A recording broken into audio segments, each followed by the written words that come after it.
the DBM, uh, allocation to local government units, lump sum funds, and budgetary support to government corporations to order. We'd like to greet everyone a good morning, especially to our colleagues led by our Senate President Pro Tempore and former chair of this committee and senior vice chair of this committee, Senator Lauren Legarda.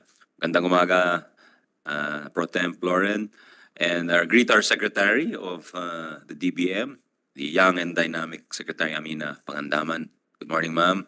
And her team, of course, and the MMDA team.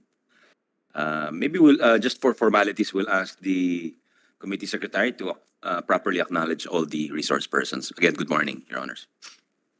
The committee would like to acknowledge the following resource persons present. For the Department of Budget and Management, we have Secretary Amina Pangandaman, together with Undersecretary Wilford Will Wong,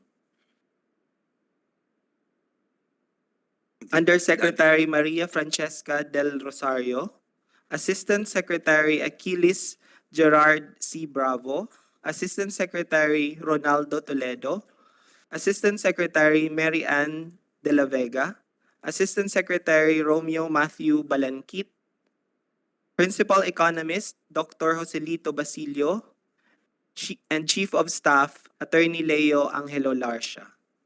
For the Government Procurement Policy Board Technical Support Office, we have its Executive Director, Rowena Candice M. Ruiz. For the Finance Service, we have Director Dante De Chavez.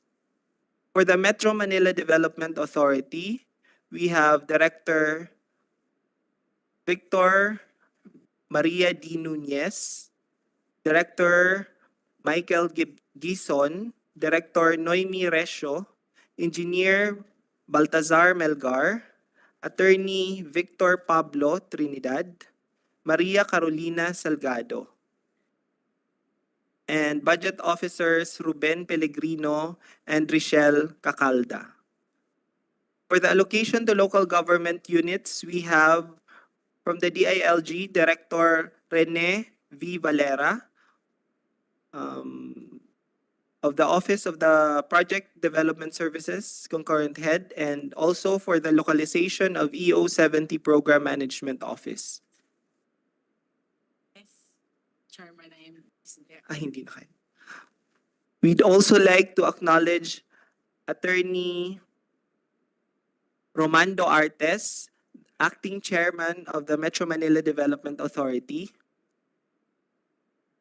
For the ALGUS, we have Deputy Executive Director of the National Task Force to End Local Communist Armed Conflict, we have Monico S. Batle.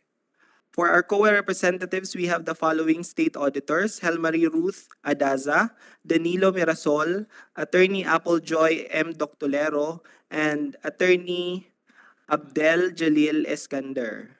That's all, Mr. Chair. Thank you. Thank you, Comsec. I will ask our Pro Temp if she has any preliminary statement before we turn it over to the departments for their presentations. No opening statement. I wish to listen to the DBM proposed budget. Thank you, ma'am. I'm quite surprised, Madam, but I'll turn it over to the Secretary. The floor is yours, Secretary Mina. Good morning. Good morning to our chairperson, Senator Sani Angara, and our Senate Pro Tempore, Senator Lauren Legarda. I have here our team from DBM. Director Dante De Chavez will present the DBM's budget, while ASEC Rhea De La Vega will present the lump sum funds. Thank you. Director Dante. We'll go first. Director Dante, go ahead, sir. Okay, thank you po, our Madam Secretary. And to the Honorable Chairperson of the Senate Finance Committee, the Senate President Pro Tem, Senator Legarda, fellow servants in government, ladies and gentlemen, good morning po. It is our privilege to present to you the proposed budget of the Department of Budget and Management for fiscal year 2024. The contents of our presentation are enumerated as follows. We will begin with the vision, mission, and strategic direction, to be followed by the financial. You can skip the Skip vision that. and mission. Okay. Just proceed to the nitty-gritty and director yung mga numbers, what are your achievables, your performance indicators, your Okay, sir. and actual budget of this. Okay. For the accomplishments for fiscal year 2022, on the status of the fund utilization for DBM OSEC as of December 31, 2022, around 1,955,000,000 was incurred as obligations out of the total allotments of 2,493,000,000. This translates to an obligation rate of 78.41% and disbursement rate of 88.86%. While the amount of 105.84 million was incurred as obligations out of the total allotments of 145.88 million for the GPP BTSO as of December 31, 2022, and this translates to an obligation rate of 72.55% and disbursement rate of 80.02%. Overall, 2,061,000,000 was incurred as obligations as out of the total allotments of 2,639,000,000 as of December 31, 2022. This translates to an obligation rate of 78.08% and disbursement rate of 88.4%.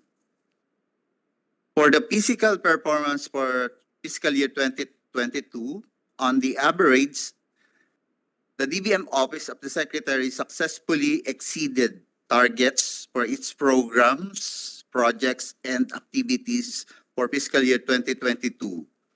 Under the Organizational and Productivity Enhancement Program, the DBM was able to achieve an average of 99.50% of all its outcome and output indicators, exceeding its target of 86.67%.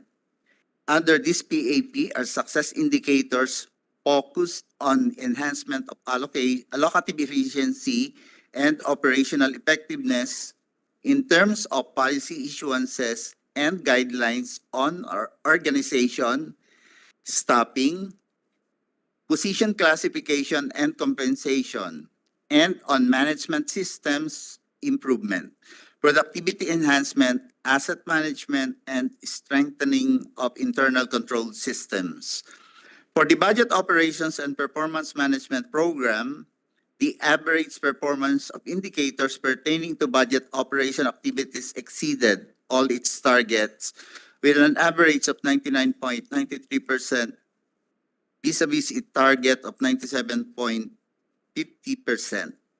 For the Local Expenditure Management Policy Development Program, the DBM achieved an average rating of 91.47% of all the contributing success indicators under this PAP, centered on all public financial management activities in the local government units, exceeding its target of 65%. Lastly, under the Fiscal Discipline and Openness Program, the DBM achieved a 100% accomplishment of all its outcome and output indicators under this PAP, exceeding its target of 97.33%. For the accomplishments for the first semester of 2023, on the status of fund utilization for DBM OSEC for the first semester, around 1,026,000,000 was incurred as obligations out of the total allotments of 2,088,000,000 as of June 30, 2023. This translates to an obligation rate of 49.28% and disbursement rate of 77.49%. While as of June 30, 2023, around 35.68 million was incurred as obligations out of the total allotments of 113.82 million for the GPP BTSO for the first semester. This translates to an obligation rate of 31.35% and disbursement rate of 92.63%.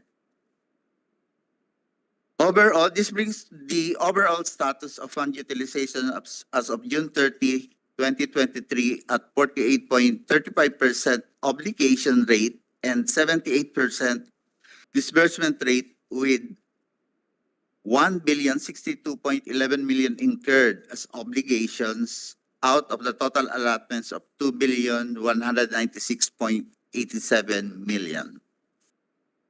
For the first half of 2023, similar with the targets in fiscal year 2022, the department also posted positive on-track performance on its commitments and is looking forward to continued optimistic carrying out of its commitments for the rest of the year. Under the Organizational and Productivity Enhancement Program, the DBM achieved a 100% accomplishment of all its output and outcome indicators, exceeding its target of 90%. Under this PAP, our success indicators focus on enhancement of allocative efficiency and operational effectiveness in terms of policy issuances and guidelines on organization staffing, position classification and compensation, and on management systems improvement, productivity enhancement, asset management, and strengthening of our internal control systems. For the Budget Operations and Performance Management Program, the average performance of indicators exceeded all its targets with an average of 99.73% versus its target of 97%.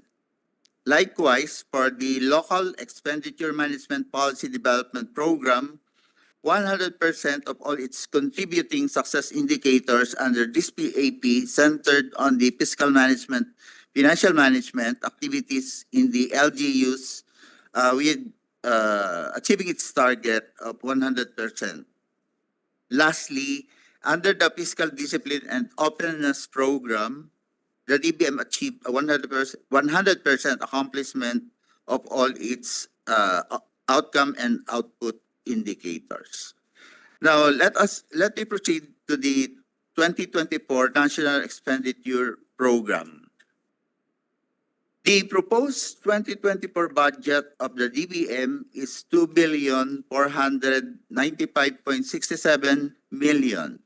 This is 37.36% higher than the 2023 budget and shall cover the operating requirements of the Office of the Secretary and the GPPB TSO. Of this amount, the regular programs of the department share a higher amount of 1,975.9 million. 1,367.8 million will be provided to the central office, consisting of 20 bureau services and offices, while the remaining 608.1 million will be provided to the 16 regional offices.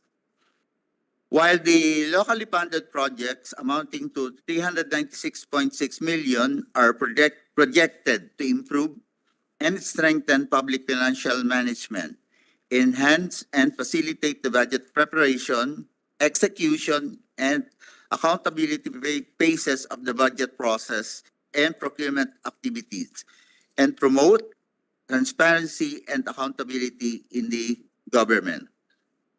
As to the budget dimensions,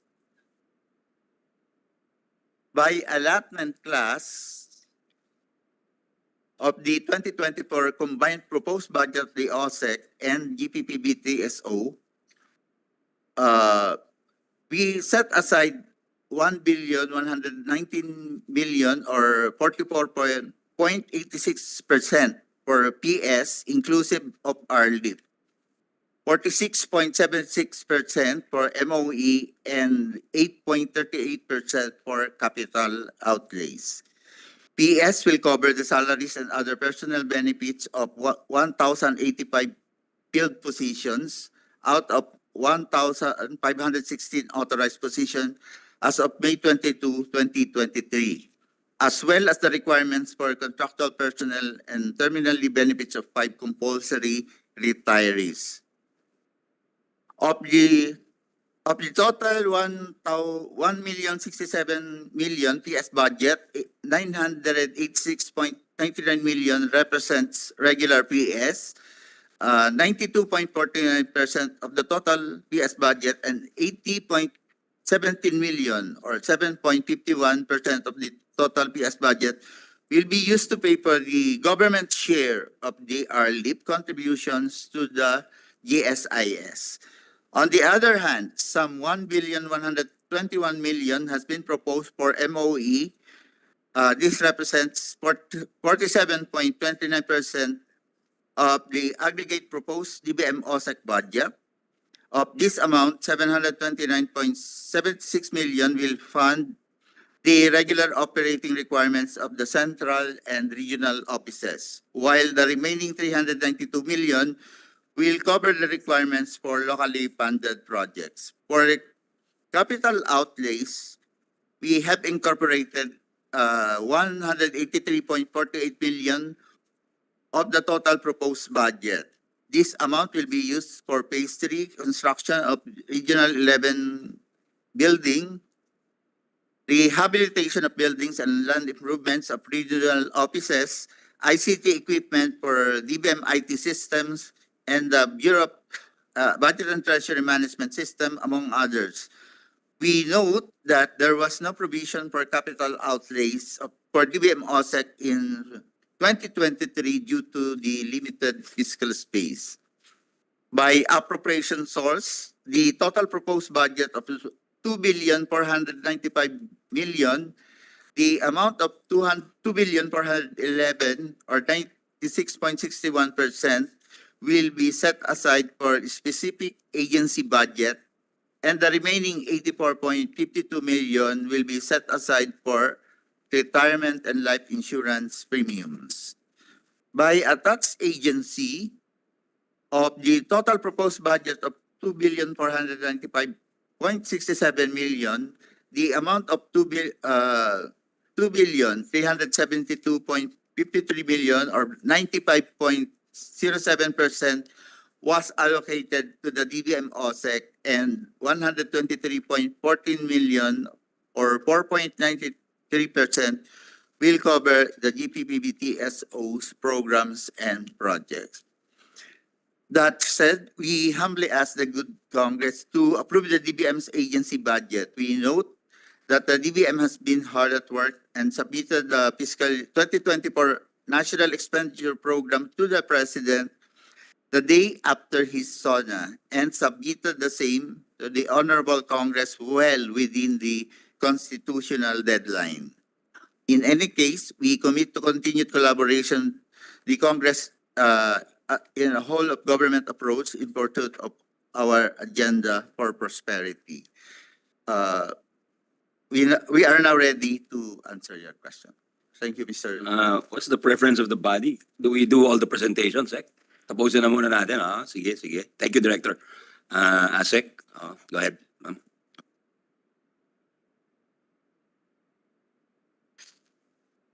Good morning, Mr. Chair, and to Madam Senate President Pro Tempore. Allow me to present the proposed budget of SPFs, or the Special Purpose Funds, for fiscal year 2024, as in the allocation to LGUs, which is at 66.32 billion, the budgetary support to government corporations at 183.98 billion, the contingent fund at 13 billion, and the personnel services related lump sums, namely the MPBF at 135.73 billion, and the pension and gratuity fund at 253.21 billion. We will also be presenting the National Disaster Risk Reduction Management Fund at 31 billion, and the revised AFP Modernization Program at 50 billion. Except for the ALGU, or the BSGC, and the revised modernization program of the AFP, the details and specific agency recipients of SPFs become available only during budget execution, subject to certain conditions and or approvals. Presented here are the fiscal years 2022 and 2023 programmed amounts of SPFs and the proposed program for 2024.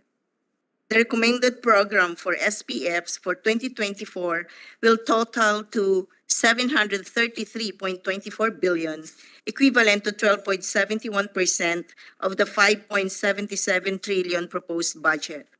This amount is higher by 42.8% or 219.77 billion than the total programmed amount in fiscal year 2023, which is 513 billion 471 million.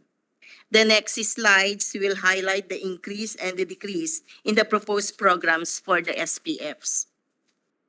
For the ALGU, or the allocation to LGUs, this is actually net of the MMDA. For the LGSF, the 16.64 billion, which will include the financial assistance to LGUs in the amount of 5 billion, the support to the Barangay Development Program of the NTF-LCAC in the amount of 8.64 billion, and the Green Program in the amount of 2 billion. It will also include the Support and Assistance Fund to participatory budgeting in the amount of 1 billion.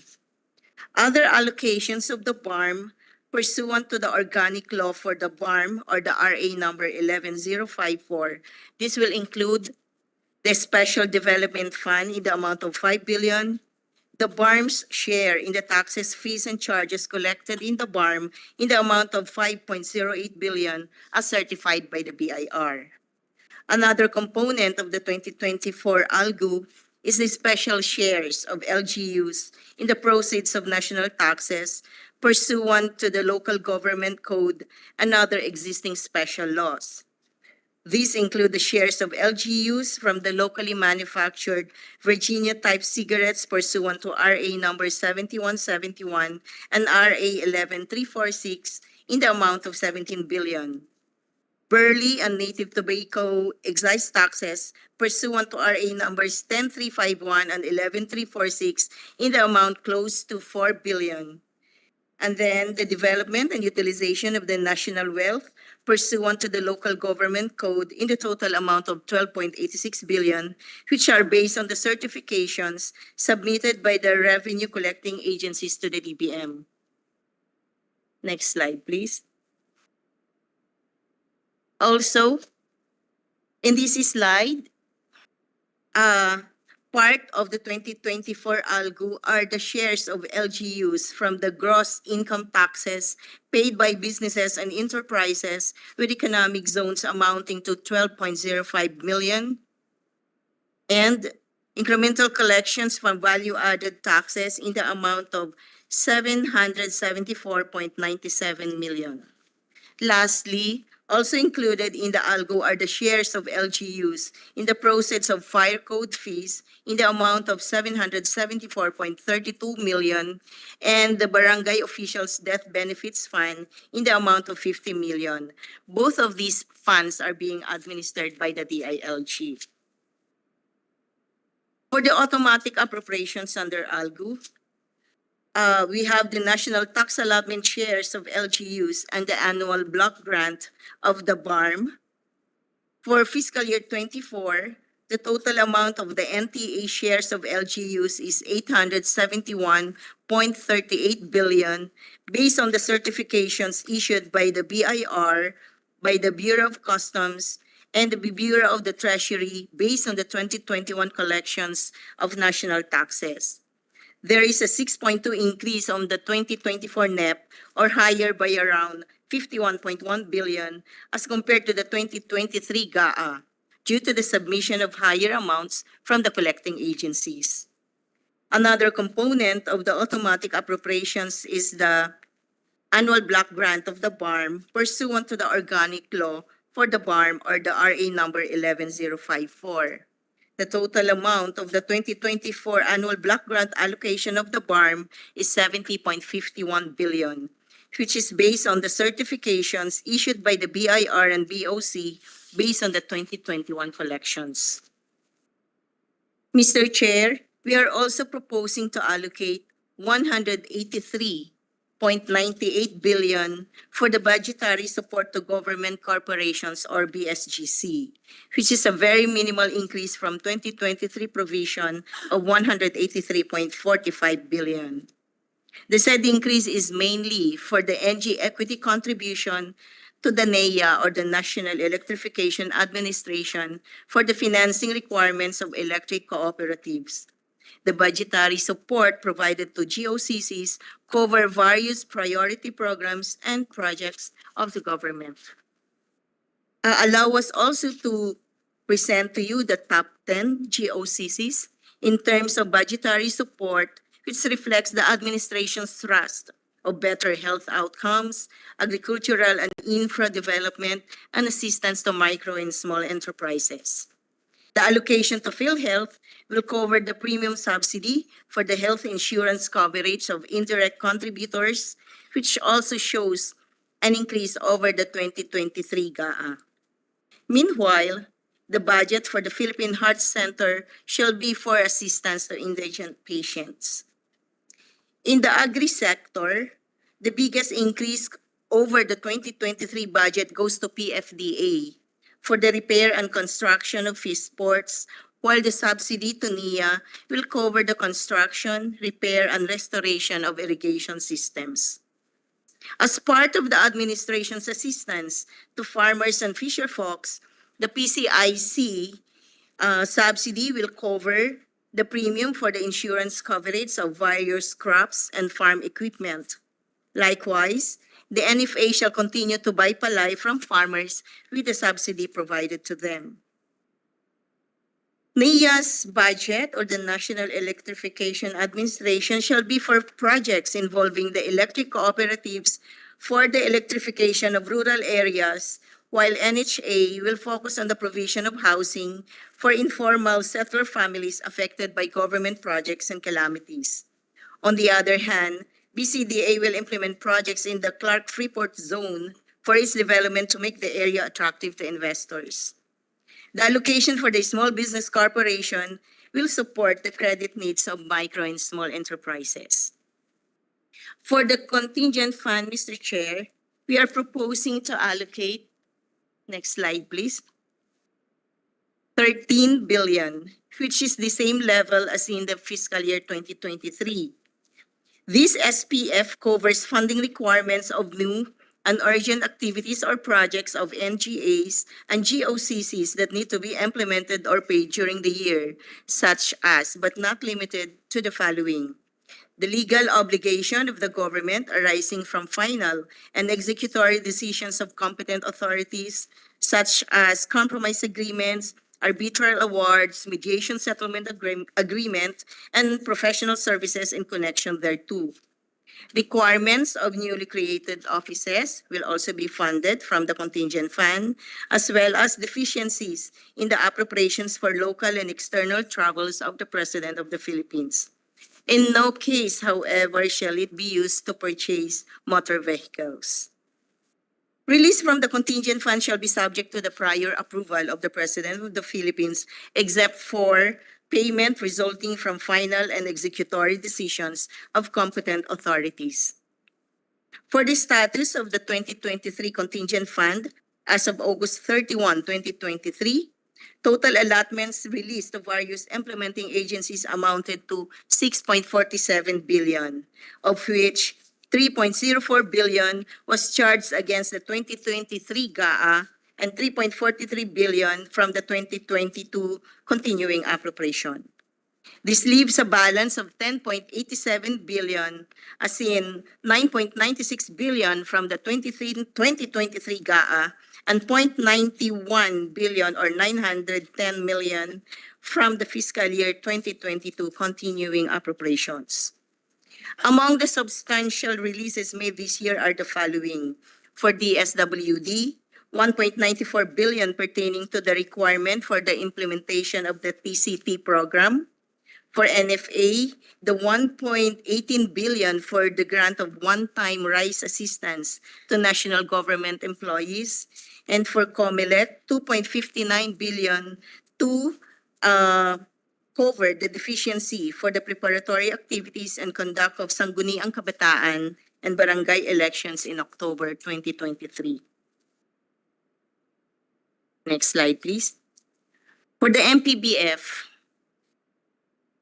we are proposing an allocation of 135.74 billion for fiscal year 2024. Said amount represents an increase of 109.09 billion when compared to the 2023 program of 26.64 billion.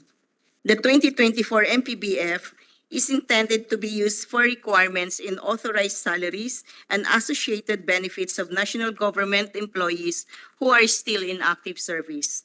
Said fund shall also cover the proposed compensation adjustment and requirements for performance-based bonus of agencies and employees who meet or surpass their targets. It may be recalled that the 2023 NEP level of the MPBF was significantly reduced by 62.4 billion. That is from 89.04 billion to 26.64 billion under the GAA 2023.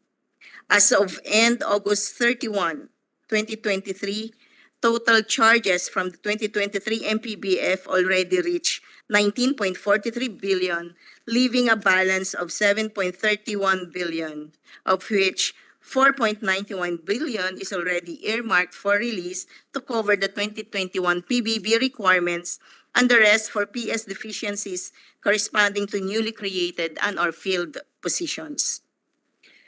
Inasmuch as the 2023 MPBF is almost exhausted, the 2022 PBB requirements and other authorized PS benefits may be deferred in 2024.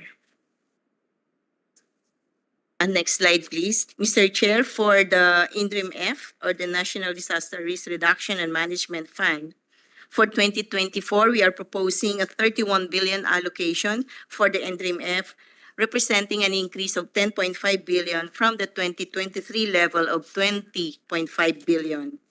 The interim F shall be used for the following program and activities. For the aid, relief, rehabilitation services to communities or areas affected by calamities, including training of personnel and other pre-disaster activities at 12.9 billion. And then repair and reconstruction of permanent structures, including capital expenditure for pre-disaster operations, rehabilitation and other related activities at 17.1 billion. On the status of the 2023 interim F, as of August 31, 2023, the DBM has already released a total amount of 10.49 billion, of which 9.27 billion was charged against the 2023 GAA and 1.22 billion from the 2022 continuing appropriation. Total allotment releases include the 4.2 billion for regular interim programs and 6.15 billion for the replenishment of the QRF of various agencies, and 140 million for a 0.14 billion for the Marawi Recovery, Rehabilitation, and Reconstruction Program. The balance of the interim F as of August 31, 2023 stands at 12.72 billion, of which 11.23 billion pertains to the 2023 GAA and 1.49 billion from the continuing appropriations. Next, please. For the 2024 PGF, or the Pension and Gratuity Fund, we are proposing 253.21 billion to be used for claims of retired government personnel, as well as to fund the pension requirements of military and uniformed personnel, retirement and terminal leave benefits, separation benefits and incentives, and monetization of leave credits. The proposed amount for 2024 will be higher by 76.55 billion over the 2023 level of 176.66 billion. The proposed budget was based on the agency's submission of the list of optional retirees, the MUP pension requirements and potential funds for the government's right-sizing reform, specifically for separation benefits and other retirement gratuity and terminal leave deficiencies.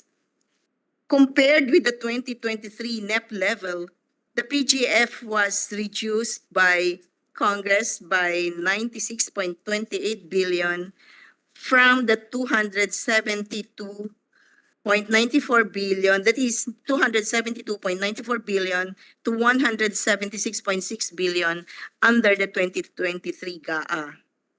On the status of releases under the 2023 program of 176, the DBM has already released total allotment of 105.21 billion, of which 90.78 billion pertains to pension of military and uniformed personnel. The program balance as of August 31, 2023 stands at 71.45 billion, that is 71.4 billion from the current GAA and 5.33 from the continuing appropriations. Mr. Chair, for the next please, for the revised AFP modernization program, we are proposing a 50 billion allocation which represents an increase of 22.5 billion from the 2023 level of 27.5 billion. The fund shall be used for the acquisition and upgrading of EFP equipment system. On the status of the 2023 modernization program, as of August 31, 2023, the DBM has already released a total allotment amounting to 26.9 billion. That leaves a balance as of August 31, 2023 of around 600 million. Next, please. For the proposed unprogrammed appropriation, we are asking for an amount of 281.91 billion. The unprogrammed appropriations are standby appropriations which can be used for priority programs or projects of the government provided that the following conditions are met. Excess revenue collections realized from any non-tax sources vis-a-vis the BSF targets. The new revenue collections or those arising from new tax or non-tax revenues that are not part of the original revenue sources for per BSF, as well as the approved loans for foreign assisted projects. The proposed amount for the UA will be 4.9% of the 5.77 trillion proposed national budget for fiscal year 2024 and will be lower by 525.25 billion or 65.1% when compared with the 2023 GAA allocation of 807.16 billion. Bulk of the proposed and programmed appropriations will be allotted for the support to foreign assisted projects, which is 117.7 billion, and budgetary support to GOCCs with 110.2 billion, of which 100 billion pertains to the recording of relent loans to the Power Sector Assets and Liabilities Management Corporation. The amount of 50 billion will be provided for the strengthening assistance for government infrastructure and social programs, or SAGIP. This used to be the former SIP-SIP. So it's now called SAGIP. Gusto ko yung dati ah. SIP-SIP. It's now SAGIP, sorry. This will be used for urgent and high priority social protection programs, social services, and infra projects requiring national government support. For example, the 4PH or the Pambansang Pabahay para sa Pilipino program at 7.54 billion, the land acquisition of the Coconut Palace at 2 billion, and the community-based monitoring system at 3.72 billion, as well as the PhilSys system, which is at 1.98 billion. Mr. Chair, on the last slide, please. On the status of the UA this year, total releases as of end August amounted to 211.07 billion or 26% of the 807.2 billion level. The 211.07 billion total releases are broken down as follows. 192.13 billion charged against the support to FAPs to cover loan proceeds component of various foreign assisted projects. And then 13.19 billion from the UABSGC for the conversion of national government advances into subsidy. And we also have the 5.75 billion from the UA, then SIPSIP, now SAGIP, to cover funding requirement for the implementation of the TCT program of the DSWD. That ends our presentation, Mr. Chair. Thank you and good morning. Thank you, Sec. De La Vega. Sec. Mina, do we want MMDA to present muna? Para isahan na. Tapos, are you ready, Chairman? Chairman Don? Yeah, go ahead, sir. Yes, Your Honor, we have only 2 slides. Good morning, Your Honors, Chair Sani and Senator Lauren Licarda. For fiscal year 2024, MMDA is requesting for national government subsidy in the amount of 4.134 billion pesos, broken down as follows. For flood control and sewerage management, for personal service is 65.848 million pesos. Maintenance and other operating expenses of 395.565 million pesos. These are for operations of our pumping stations. Capital outlay of 1.072 billion pesos for a total of 1.533 billion pesos. Traffic and transport management of 110.457 million pesos, mostly for salaries of our traffic enforcers and some supplies, traffic supplies. Solid waste and disposal management of 1.98 billion pesos for tipping fees of sanitary landfills. Pasig River Ferry Service of MOOE of 77.965 million pesos and capital outlay of 242.182 million for a total of 320.147 million. MMDA roadside maintenance program of 180.574 million for a total of 4.134 billion pesos. Next slide, please. This is the comparative statement of expenditure of our programs for flood control and sewerage management, an increase of 7.25% or 103 million. This is attributable to the new pumping stations that will be turned over to MMDA for operations. For traffic and transport management, it's negligible. Excuse me. For solid waste and disposal management, no change. For Pasig River Ferry Service, there's a significant increase of 243 million or 315%. This is pursuant to EO 35, wherein the MMDA is the vice chairman for the rehabilitation of Pasig River. MMDA roadside maintenance, no change. For Metro Manila Flood Management Project, it's 100% decrease because the loan expired and it's currently under negotiation. The total increase or decrease of the budget of MMDA is 5.77%. Auditor for the one under.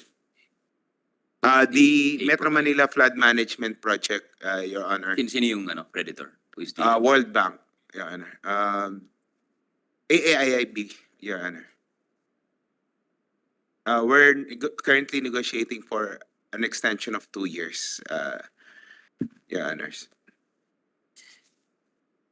That's all for the presentation of MMDA, Your Honors. Thank you, Chairman. Salamat po. Any other presentations before we turn it over to our senators, Secretary? There's none, Chairman. Thank you. Thank you for the presentations. We'll turn it over now to our Senate President Pro Tem, Senator Lauren, ma'am. Thank you, Mr. Chair. I am told that we have 10 minutes and then if no other senators come, perhaps we can have a second round, but there's so many interesting aspects. Okay, first, one of our shared advocacies is digitalization. In a recent meeting with Google, I think the good secretary also met with the vice president of Google, who is based in Singapore.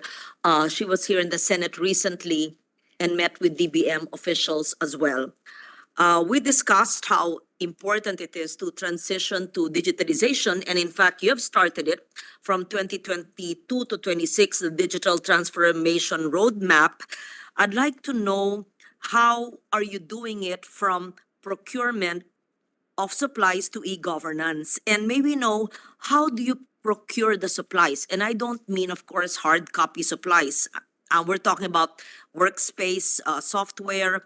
Is this done just in the DBM family, DOF, Bureau of Treasury, maybe MBA, attached agency, and DBM and COA? Or is it a whole of government approach? Is this done per department or per agency?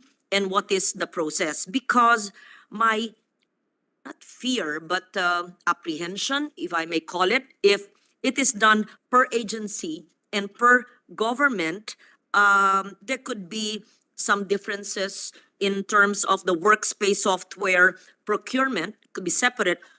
So can we procure as a whole for all government agencies as part of the common use supplies? And common use supplies would be defined as the goods, materials, equipment that are repetitively used in the day-to-day operations of procuring entities in the performance functions. In short, simply put, assuming we're in the military, it should not be supply driven, and it should be on the need of the country to defend itself. So regardless of supplier, we procure what's needed. And same in digitalization for DBM and the mother agencies, sister agencies, or all agencies of government. May I request the secretary and the team to explain to us the digitalization roadmap and how we ensure that there could be, I'm not sure if the term is applicable to digitalization in the non-military sector, but I'm referring to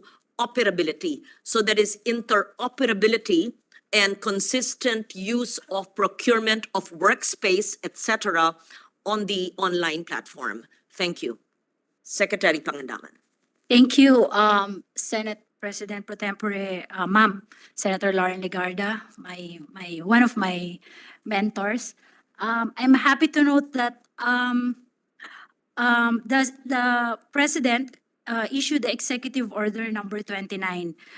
It's strengthening the integration of public financial management information systems and streamlining the processes in the government public disclosure and government transactions.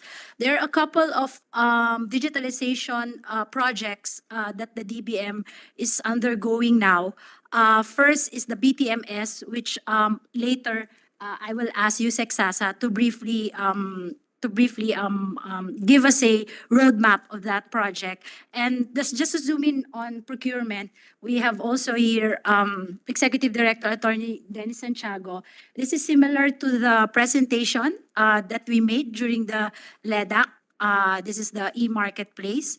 And at the same time, for the use of systems and applications, we have GPPB here because PSDBM is the one who purchases common use supplies. So to be able to ensure that all systems are interoperable, especially in the area of digitalization, we request the GPPB to make it a common use so that agencies can just buy from PSDBM the systems and application to ensure that everyone will talk.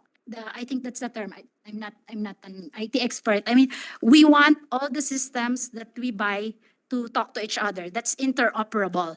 So that's one of our programs that we're going to do. We will ask GPPB to issue a resolution to make these systems and applications available in PSDBM as a common use supply? Maybe we'll ask Attorney Dennis first and then use Exasa. Thank you. Good morning, Senate President Pro Tempore Loren Regarda and Mr. Chair. Good morning po. Regarding po dun sa software and licenses, this is regarded already as a common use supply. GPPB has already identified it as one common use supply in equipment, and this is now being provided by PSDBM. All government agencies are buying software licenses from PSDBM. And then po yung with respect to the e-marketplace, we will be launching this soon. We are just waiting for the GPPB resolution regarding po identifying po say motor vehicles to be considered as common use supply and equipment or to be purchased centrally by way of the, as mentioned by our secretary, the e-marketplace. So likened po to a Lazada platform, Shopee platform, our pilot, Madam Senate Pro Tempore President, yung pong unahin muna namin yung mga sasakyan and then other goods will follow suit. And then, so this will be, this will lessen procurement in activities in government, but centrally procured to the PSDBM. And then for cloud computing services, that would include Google, that would include AWS, Amazon, that would include Microsoft Azure, and plus other applicants po. We have also again applied with the Government Procurement Policy Board, and for the identification of this cloud computing services po as part of common use, and then this will be once approved, then this will be purchased from PSDBM again, and these are basically cloud services, no? And then it's other features that we procured from PSDBM by all of government po. PSDBM would be the central agency that will do the procurement of, let's say, cloud computing. And how would the other agencies have, will there be walls or there would be complete access to all information? Thank you po. Bali po yung the platform or the cloud computing service, the platform, either software as a service, platform as a service, or infrastructure as a service. This will be identified by the procuring entity kung ano pong gusto nila, and those are available in the PSDBM. Bali po, whoever will be, we will allow Google, Amazon, and the Microsoft. We will allow them to be in our system. Bali, bahala po si procuring entity kung anong gusto nilang system that's most applicable depending on their needs. Ganun po yun. Bali, hindi po exclusive kay Google lang, kay Amazon lang. Para po all market players are there. Ano po, we are just waiting po for the GPPB resolution on this to identify cloud computing service as common use, and then we will have it in our system. But we will not procure them po. We will not buy them. We will have them consigned to us, and then procuring, we will be the platform, and these products will be consigned to us, and then procuring entities will buy from us. Considering there are various suppliers and we cannot just limit it to one, let's say for Google, would there be interoperability and interconnectedness? Yes, there will be redundancy and that's good, but it is possible that because of various kinds of technology, there could be a disconnect and they could not be talking to each other, so to speak? In that regard po, I would refer to USEXASA po for the interconnectivity of the system. Before USEXASA answer, PSDBM will continue charging fees. Mayroon po, yes po. Yes po. What fees will you be Ang charging? fees po natin max of 5%, minimum 1% per the law po. So if an agency will purchase, you'll charge them 5%, the price of the contract. Right now po, we do 4%. It can be lower po because of the Who's the magnitude head of of the purchase. PSDBM now? Ako po. Ikaw na. Okay. Sige, go ahead, USEXASA. Good morning, Mr. Chair and Senator Lauren.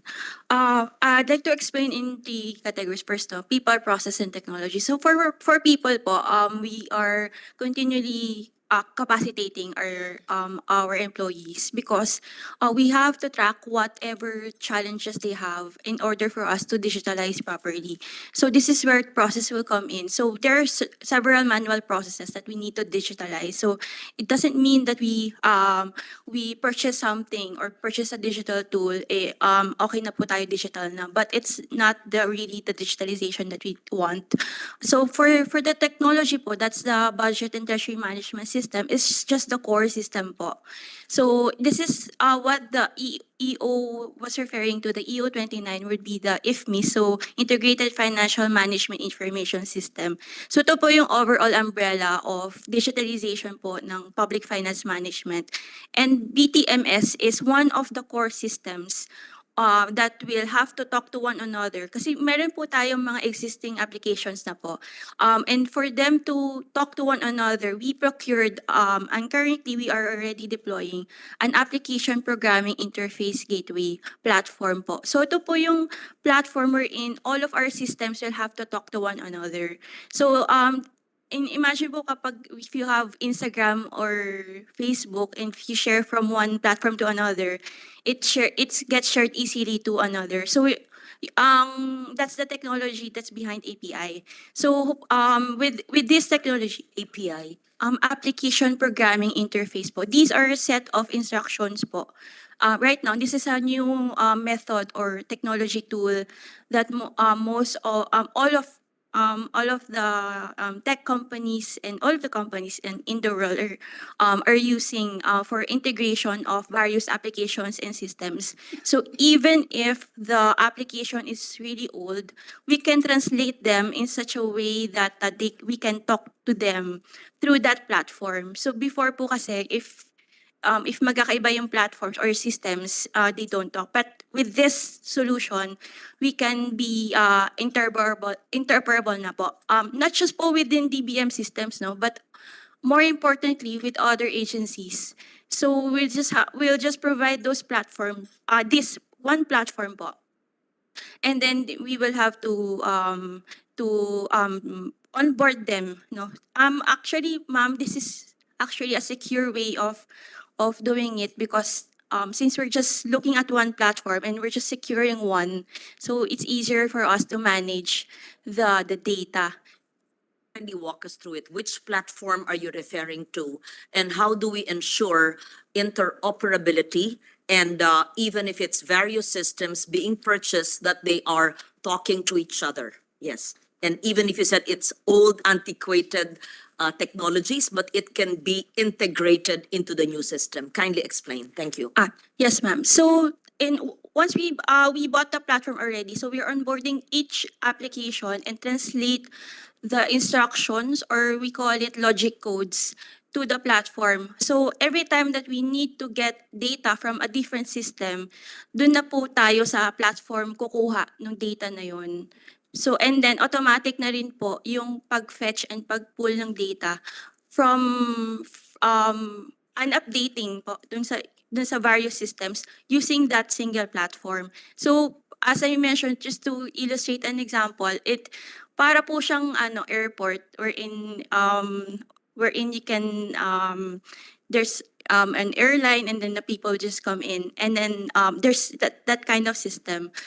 It's also a way for us to update immediately, so real time po.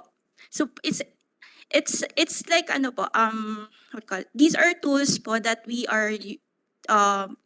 procured to build microservices. So yung mga microservices po, yun po yung if you see like the likes of Grab or Lazada, meron po silang food, meron po silang taxi, ganun po. So yung backbone po ng mga microservices na po nyo within one application, API po yung nagpapagana nun. What are the microservices you'll be providing sa government? Sir, for now we are developing them. So for example, the online submission of budget proposals. Right now we are developing dashboards and microservices for the GOCC subsidy. So we be able to determine how much subsidy that the GOCC will need based on their COB based on certain parameters. Yeah, but that's a very general description. What exactly is the microservice that you're providing? Sir, po? Well, the concept of microservice po kasi it's more of like modular type of building mini applications that DBM would need to in order for us to provide service. So it can be as grand as complex as GOCC dashboard, or can be as simple as providing us, providing you or Congress or Congress, Senate, and House a view of how much is the utilization, or in a real-time manner of how much is really being procured by per agency using the budget and treasury management system. So yun po. So yung BTMS po yung core. And then once may core data na po tayo, we can get the data and we can generate certain dashboards or microservices that you would want to see or to do or use. So far po You're wala already doing that. You're already doing that. developing po yung yes sir. The back end po. Pero ang microservice po kasi more on the front end siya. So we're fixing po the back end para it's easier for us to build the front end microservices po.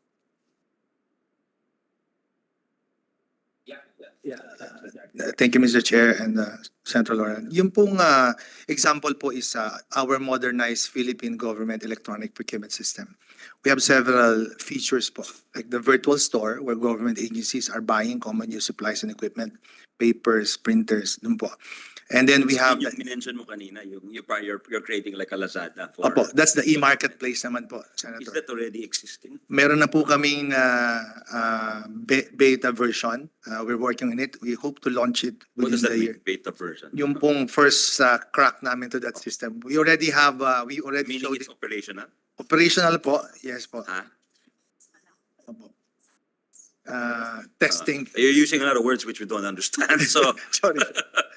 Yeah. Opo. Oh, yeah, but we're not making a lawyer. We're just trying to explain things. So Sige po. let's try to be as simple as possible, guys. So Meron na avoid pong the- system na we are developing it po as part of our modernized PhilJeps. Yeah. And then, yun nga po, for Teka, alam ko yan ang gusto ni Presidente. He wants like a Lazada. So I'm asking you now. It's a very simple question. Apo. Is it operational already? Not Not yet. Okay.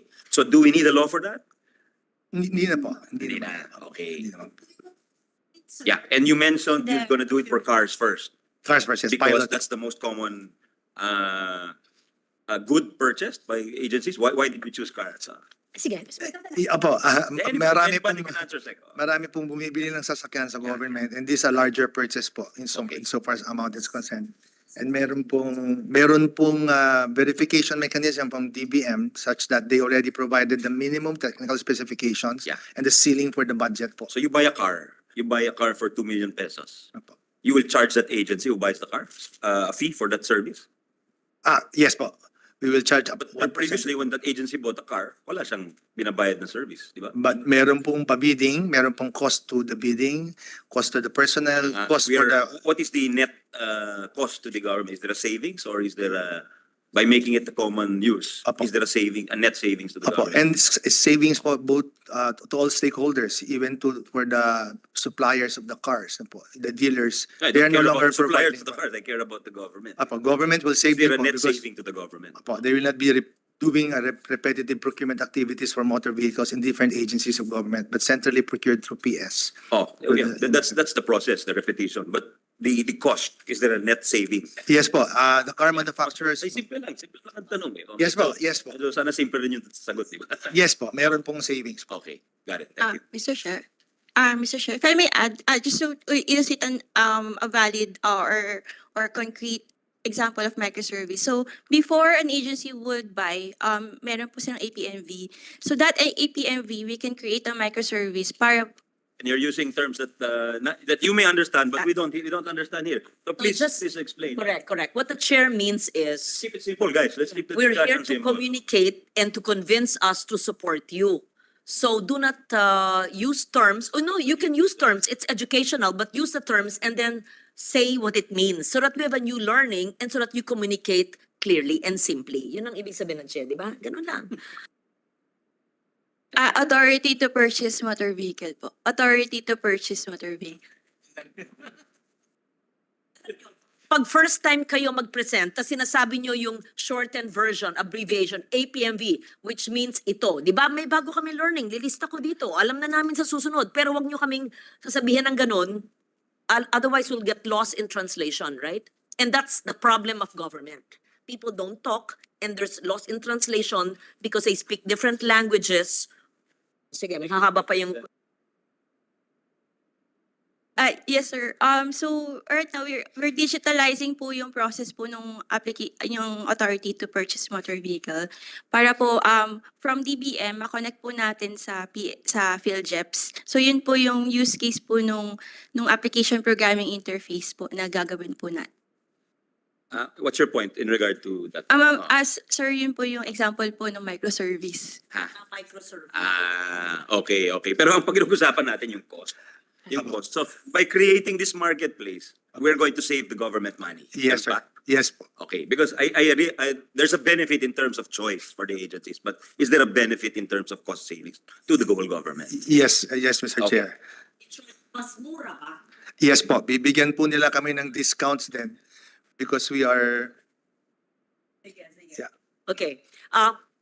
May we request, not during this hearing, a presentation for all senators for us to learn the digitalization roadmap of the DBM. We want to understand it further, and we don't want to use the time of the committee. At another time, maybe before we do the session in November. Okay, I proceed now to the allotment, the obligation, and the disbursement. We know that in previous years, if not decades, not just the DBM, some agencies, and Secretary Pangandaman knows this, may have an allotment, may obligate it, and so that they look good and they've obligated it, they so-called, use the word, park it in a GOCC. Is that, and it's considered obligated by DBM so that when they show you their status of obligation, obligated, pero nandyan pala sa isang GOCC. An example, since my first term is DOTR, and then they move the funds to CAAP, and it's considered obligated, but the projects are never done. Whether it's the Antique Airport, it's the Bukidnon Airport, or the Baler Airport. So, is this still a practice, or is this discouraged? Maybe Secretary Pangandaman can answer that because she knows that was my problem when she was here in the Senate. Pinapark. So, may I know, if you have it, how many agencies of government allow this so-called movement of obligation to a parking space, GOCC, or a constitutional office, but it's actually, Mr. Chair, not used in the local economy kasi nakabinbin lang doon sa parking space. So it's not utilized. Sayang. The OTR has been notorious for that.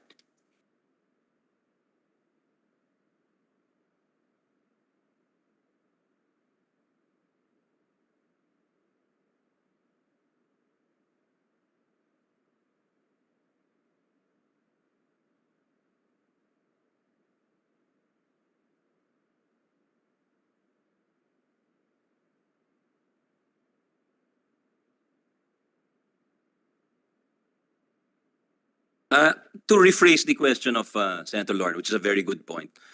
Kasi sa inyo, we have the cash-based budgeting, di ba? The reversion as a inbuilt mechanism to urge or to incentivize you to spend. What is the mechanism for the government corporations? The SARO released for GOCCs is fully obligated by BTR. And then we released the NCA to GOCCs recorded as subsidy income. And it's commingled already with their corporate funds. And once it's already there, it doesn't revert to the treasury. Yun nga, yeah. So No, nasa loob That's precisely why I asked that question. So, wala na- Because there is no incentive for Wala them na to po. spend the money. Opo. So what I'm asking, what is the equivalent? Once na nilipat nyo sa kanila, ano yung incentive sa kanila na gastusin nyo? Because It seems there is none. There is no mechanism. There's none. Yeah, so I think, There's none. I think that's what the DB has to work on. All the bright boys and girls led by you, Sec. Janet, Ma'am Candice, Sir Dennis. Mag-come up tayo ng ano. Kasi otherwise, ano lang yan naglolokohan lang tayo, di ba? Pinasa lang natin yung bola. Hindi mo naman, wala naman palang shot clock. Hindi naman pala kailangan i-shoot, di ba? I-dribble lang ng dribble. Dribble lang ng dribble yung bola, di ba? So, that's a failure of government, I think, in my opinion. If that's the situation. So thank you for raising that, Senator Lauren. yes, and it's important that perhaps if DBN can submit it, if you don't have it now, what are the government departments that are allowed to move the funds considered obligated to a GOCC or any agency of government considered obligated. So when they submit to you, maganda, obligated, 80-90%, yung pala binbin doon, nakapark doon. Tapos si GOCC, because as the Secretary said, does not revert to Treasury, hindi niya ginagastos. So the intent to do the budget, to disburse it, to obligate it, to further obligate it and disburse it is not done, and the project is never done or delayed. And that's the problem. So, What's the accountability mechanism? yes. Kasi kayo, your accountability mechanism is you have to come here every year, you have to report so many percent. What is the accountability mechanism of the GOCCs? Kasi hindi naman sila humaharap sa amin, di ba? Unless pinatawag ng Committee on Government Corporations, di ba?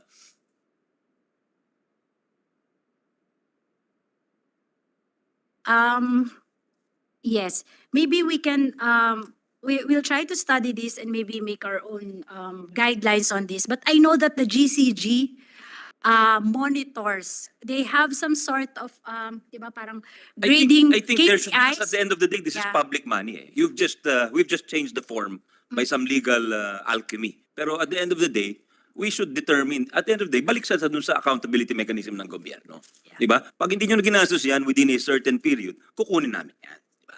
Dapat Yes. ganun. Or bawas yung subsidy mo for the next year. With the permission of the chair, may we work on a special provision on the DBM budget or in the department's budget, let's say DOTR, because they keep on parking it in CAAP, and that's a complaint of many senators. This has been raised many times. And I want to know from DBM, aside from DOTR, what are the other departments that do that? Ma'am, meron pong mga, di ba sa PSDBM, what is the oldest contract there? Meron mga kontrata dating back to the 2000s, di ba? I'll recognize you in a while. In PITC, there are contracts going back, yung fire trucks ba yun? Or yung 2000s pa, 2008 or something. Tapos, tsaka na lang ibabalik yung pera. Pero yung cost of money, yung efficiencies, di ba, it's terrible. So, I agree with Senator Legarda that there should be a special provision on that. But I think there should be a more powerful and lasting weapon. Na hindi lang kasi, because a special provision is only good for the budget year, di ba? There should be something maybe that should be in the budget, the modernization code that you're pushing for, Secretary. Director Luis, you raised your hand. Yes, Senator Angara, good morning, Senator Legarda. In the case of procurement po, the GPPB already issued resolution and circular last year. Effectively po, putting an end to the practice of agency of transferring funds to another government agency, particularly po ang tatlo pong nakita namin sa pag-aral namin na pinapasahan is the Procurement Service, DPWH, and PITC.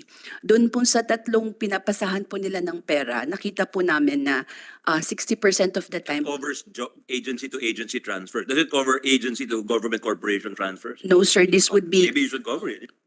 Pero ito po kasi, sir, kaya po tinatransfer dahil po ipapabid po nila dun sa procurement agent, which is either PS, DPWH, or PITC. 60% of the time, nakita po namin sa mga MOA nila, may transfer of funds. Pati po yung pagbabayad at pag-accept po ng delivery, binibigay na po doon sa procurement agent. Kung kaya po naggawa ng rules ng GPPB, number one po, klaro doon that the accountability for the funds given to the agency should be to the agency itself. Ang gagawin lamang po ng procurement agent ay makapag-bid, pero po yung pag-award, yung pa rin pong ahensya, wala pong transfer of funds, at yung pong pag-identify ng procurement agent dapat po nasa tamang pagpaplano to, kaya hindi po nila to pwedeng gawing last minute. Hanggang third quarter lamang po nila pwedeng gawin yung pag-assign po ng procurement agent. At hindi po lahat ng ahensya pwedeng maging procurement agent. Kinakailangan po may capacity rin yung ahensya dahil kung wala naman pong capacity, mas mainam pa po na yung mismong agency na binigyan ng pera ang mag-procure. So yun po yung sa mga internal control na ginawa po ng GPPB. Mr. Chair, that's... Because there is no, with your permission, hindi maliwanag. because there is no, I appreciate that you've done that, Secretary. But what we've seen talaga, walang time element dyan di ba? So there should be a time element talagang to push them to spend the money. Otherwise, if you don't, you lose it, di ba? Kasi that's the principle we all work on, di ba? So, Sir, dun, Sec, yeah, go ahead. what Attorney Weng is saying is that ano po to, yung sa kanya naman, procuring entity. Pag na national government gusto ko may pabili, pwede mo i-transfer sa mga procuring entity. Yung sa GOCCs po, what we tried to do is we O, introduce, hindi na pwede. Hindi na what, pwede. Hindi na pwede Direct- transfer sa procuring entity. opo, That's hindi what po you say. pwede kasi sila na Yes. subsidy nila yon eh. Oo. So what we tried to do is we placed in the general provisions under cash budgeting system, but it needs improvement, I think, for the monitoring aspect. What's written here is that all funds transferred between the national government agencies or by national government agencies to GOCCs and vice versa, or by national government agencies to LGUs shall not be considered disbursed under this section by the source of agency until the transferred amounts have been actually utilized to pay for completed construction, goods delivered, and services rendered, inspected, and accepted within the validity period. It is understood that the transfer of funds shall strictly be in accordance with pertinent budgeting, accounting, auditing, and procurement rules and laws and regulations. I think ang nawawala lang po siguro here is the monitoring mechanism from our end.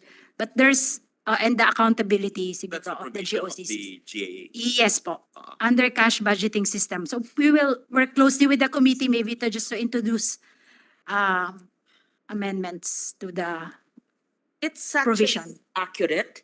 It's not just perhaps being strictly followed. And perhaps we could request from the DBM a list of all national government agencies that have a habit or are allowed to transfer their funds in a GOCC or a similar agency. And because when they submit to you, okay, mataas ang obligation. Again, back to the OTR, mataas ang rate of obligation. Nandyan pala sa kabilang ahensya. Pero tama kayo, ang may responsibilidad niyan yung mother agency na nakatanggap ng pondo mula sa DBM. Yeah, so I'm sure it's not the OTR only. At a later time, can you kindly give us, the chair and our office, the list of government agencies that transfer their funds that are allowed? And then maybe we can further enhance and make that provision strict, or perhaps after X number of years, but I leave it to you to discuss, then if it's still, revert to Treasury. Yes, but it's so unfair to promise it to the people, then we don't do it. Eh? Yeah, I want to pursue that point, Secretary Mina. Secretary Mina, I want to pursue that point on the provision you read, because Sen. Lauren raised it. So, hindi na siya magre-reflect badly on the agency na mababa yung kanyang obligation and disbursement rate. But at the end of the day, what still pushes the transferee to spend that money? There is still no threat of losing the money, di ba? So, sa kanya, kung wala siyang pakialam dun sa agency, that agency looks bad. What if he doesn't care about that agency? Then he's still not going to spend the money. So yun ang point ko. Let's pursue it to its logical conclusion, di ba? So, What is we improve that. the mechanism to maganda yan, that's a step in the right direction. Pero at the end of the day, kung ano pa rin, garapal pa rin yung agency na yun, ayaw pa rin niya gastusin, di ba? Or naghahanap pa rin siya ng kung ano nung mapagkakitaan doon. Hindi niya priority. What pushes him to spend that money still at the end of the day? Administration, bagong head, hindi alam. Maraming ganyan eh. If you actually call all those funds together, billions yan. I'm Then you have sure. unused Sayang. funds that are there for many years, like the funds that we discovered in all these procuring agencies. 2,000 ba? Yeah. There was a fire truck deal or fire hydrant. I don't know what I forgot already, but can you look that up in the previous budget discussions na pag-usapan niyo? Perhaps ang kulang dyan, we can just put, after X number of years, it reverts to Treasury. So there's a threat of losing the money if they don't implement the project. Yeah, 2 years, whatever's realistic. SecMina would If know you that. pursue cash-based budgeting to its logical conclusion, you must follow the money, di ba? Oh, yun lang.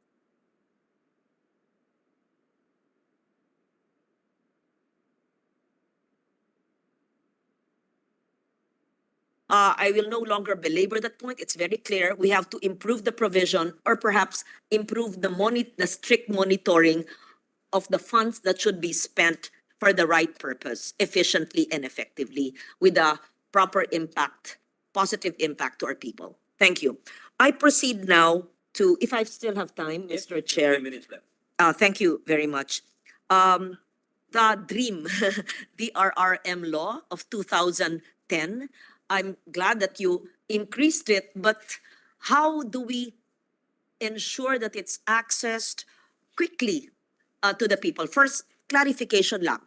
The DRRM funds are lodged in DBM, right? DBM or OP? Dream funds. It's a special purpose fund, Madam Senator. The law, it is under DBM, not the OP, right? We just Administer. monitor, we keep a ledger. Yes, we monitor and we keep track of what is being released from So that where's fund. the 30 billion lodged? It's a separate item in the GAA, and it's treated as a multi-user special purpose fund. So all the different agencies needing requirement from the interim F can access that fund. And the release of that fund would be dependent on the recommendation that will be made by OCD to OP. And then once it's approved, then the DBM can release that amount. Very good. That's our 2010 law. Realistically, what is the quickest time that an LGU that has been affected, devastated by natural disasters can access the NDREAM fund? Realistically, the quickest in your experience, please.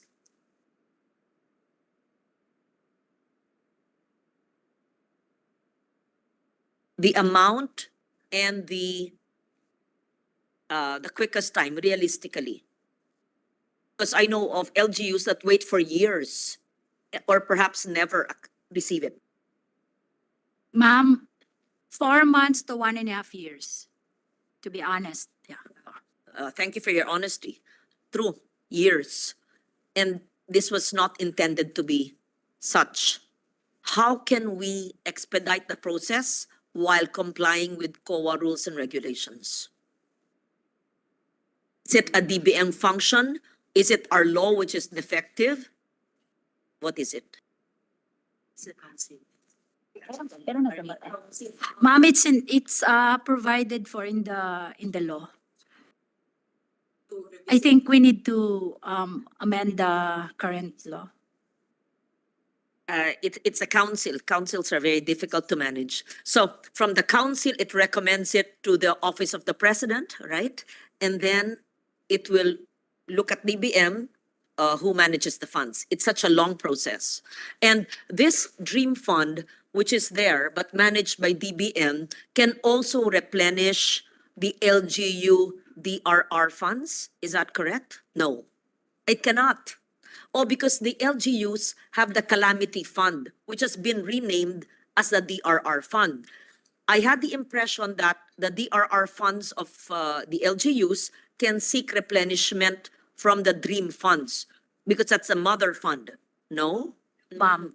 So it's the national agency budgets which have the quick response fund that can use the DREAM as the replenishment. Yes, Mr. Chair, yes. So once the LGU's DRR funds are used and zero na sila at nabagyo na naman, naguring na, odet na lahat, how do they replenish the funds? Go through the process of to be able to access the NDRRMF fund. So Yung once an mahabang LGU proseso po. has fully utilized its own funds for DRR, formerly called Calamity, they will go through the NDREAM national government. But if you're an LGU, let's say in far-flung areas, how would you know how to traverse the complicated process? So we have to, I hope it's not enactment of new legislation or amendment. May I request DBM to find how to fine-tune the process and limit it, expedite it while observing rules and regulations? Yeah, I will leave it at that. I just wanted to put on record the difficulty of utilizing. Which brings me to the question of this year's funds, magkano na po ang natitira sa NDREAM, maski na may guring at lahat ng flooding at lahat ng problema. Pero nandiyan pa rin yung pondo kasi nga, ayaw natin ibigay sa tao sa nakahirap na prosesong masalimuot. Magkano ang natitira as of September sa NDREAM?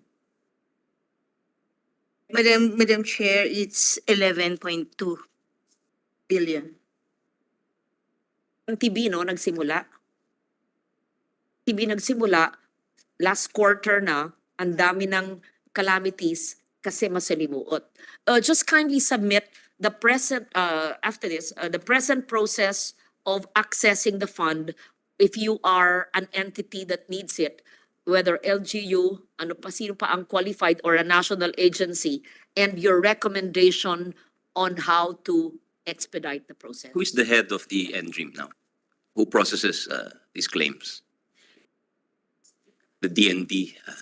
And what's the cumulative amount of all the pending claims before the NDREAM, for the NDREAM fund?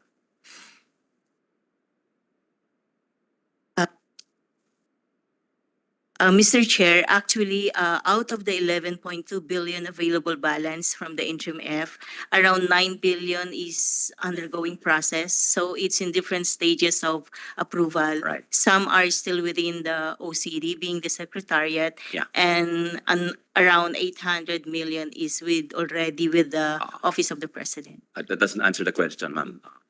I'll repeat the question. How many, what's the amount of pending requests before the NDREAM? Yeah, entire universe. Kasi ang daming kalamidad di ba? So, I'm sure daming request yan. What is the universe of pending requests? It will be more than the 11B. Sigurado, sigurado. We'll try to get You it, can submit, try to get it from the Secretary. council. Yeah. Yes, because what we have is just what's the ones that average were processing already time? processed. What's the average processing time for a request?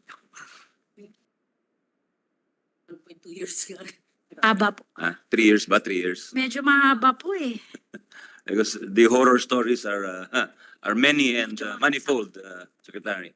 Mr. Chair, this And is then there's a urgent. limit, We have to really. and there's a limitation of 2 years back, diba? And then because they process it in such a long time, yung 2 years before na, I mean, yung like yung sa Siargao po na nangyari, hindi na po sila makaka-access dun sa NDRM fund. Medyo Odette pa yun. They can no longer access. Yeah, they can no because- longer access kasi may 2 years na period in the law. Meaning, if you didn't get aid from the government after 2 years, the government is prevented from giving you No aid. more na. Yung, That makes zero sense. Because, you know why? Because it was intended to be a quick fund. That's why there's a 2 years. So that means Typhoon Odette happened in 2021 December. Oh, dapat yan by January, Sorry, February, March. Director, you're saying. Di, pero does that make sense, ladies and gentlemen? Kayo nga yung budget experts, pero why is the government being prevented from helping someone who clearly needs the help because the government was delayed in giving the help? it will form part of the regular agency budget. So the agencies who needs it will have to request it in the normal budget preparation process. Yan, that's my, that needs amendments in the law, ma'am. Perhaps the end dream process of accessing funds doesn't have to be legislation in the law, just a meeting between DBM and the OCD, the DND, the council, yun lang. Tingnan na ano may requirements.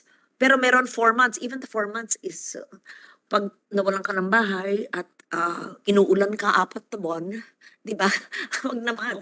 Can you submit na lang, Secretary, how many approvals or signatures are necessary to obtain the assistance under the NDREAM fund?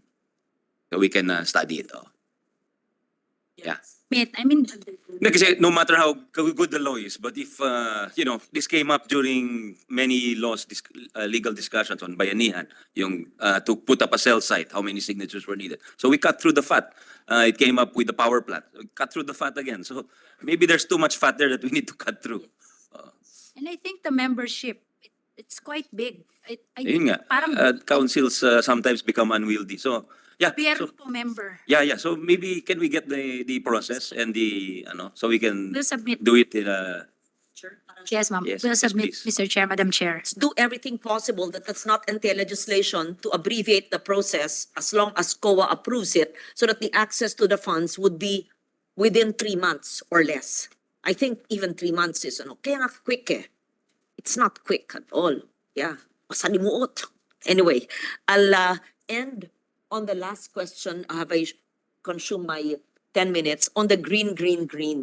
I'm glad to see, Mr. Chair, that the green has been revived.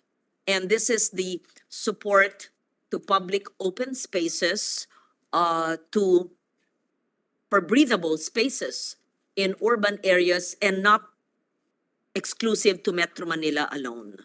May I know, I was at the launch. We were at the launch in the National Museum. Yes, I'm sure the chair would want to increase the budget of the green. It's much needed. Yes. Tell us more about it. Are there any new provisions of the green? And what are your priorities in terms of breathable spaces? Thank you. Ma'am, yes, we're bringing back the green program. Under the NEP 2024, an amount of 2 billion is provided for the said project. Previously, the project is only given to cities. But now, we will expand it to all LGUs. The program includes projects such as public parks, plazas, arboretum, botanical gardens, and infrastructure projects such as physically separated bicycle lanes, bike racks, elevated or at-grade pedestrian footpaths and walkways, small sports facilities, and recreational trails. The fund can also be used for the construction, rehabilitation, repair, or improvement of public open spaces and serve the purpose of making sustainable, livable, and resilient communities by designing open space projects for the environment and for the people. That's a very happy provision. I'm glad, and I hope that we could have a higher budget for that. May I just put this on record? May I request a DBM to ensure that the planting of trees will be for indigenous endemic species, whether they are flowering or hardwood or shade trees or even shrubs. If we bring in important non-native species, it may be invasive or harmful to our Philippine endemic species. But I leave it to the experts. And also in the use of materials, well, sometimes in the rehabilitation of plazas, we love cement, and then they paint it in bright colors na makikintab at tiles na makikintab. I mean, I'm just stressing it. Can we please have some semblance of, in the provisions that you read, to as much as possible use materials in the lowest carbon footprint available in that jurisdiction, in that area, that is also attuned to the culture of that place. Example na lang, yung pinakita ni Senator JV in a plaza in his city where they took out a Rizal structure and put a pink cement, supposedly artwork. I'm not sure. It may be a good artwork, but from the photo, it did not look good. I'm just setting an example. A Rizal statue was taken out for a cement structure that was color pink. I love the color pink. But yun lang, importante. Yung paggamit ng semento, walang masama, kailangan matibay. Pero yung sustainability yan. I just wanted to mainstream sustainability in the green program so that toxic materials are not used, so that let's not use monoblock chairs, na plastic. There are local firms, Mr. Chair, again, micromanaging this, that use textile waste and plastic waste for bricks. not just Nestle, but there's a firm that does that for table. So maybe we can even give the micro enterprises which are sustainable some business by Tatak Pinoy focusing on the local in that area and Filipino made. So let's be very conscious of that. I don't want to be preachy. I know I have a tendency when I'm passionate about that, but just to make sure that that's done.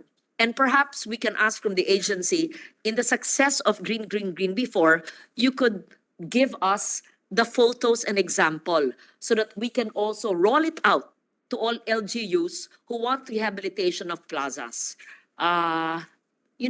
Plazas, and again, I'm biased, but Paulo Alcazaren can be a consultant here. I know there are many, but I know Paulo and I read him and he's very good and I'm sure it will be sustainable. Again, not to inflict my views on the agency, but just to give my suggestions.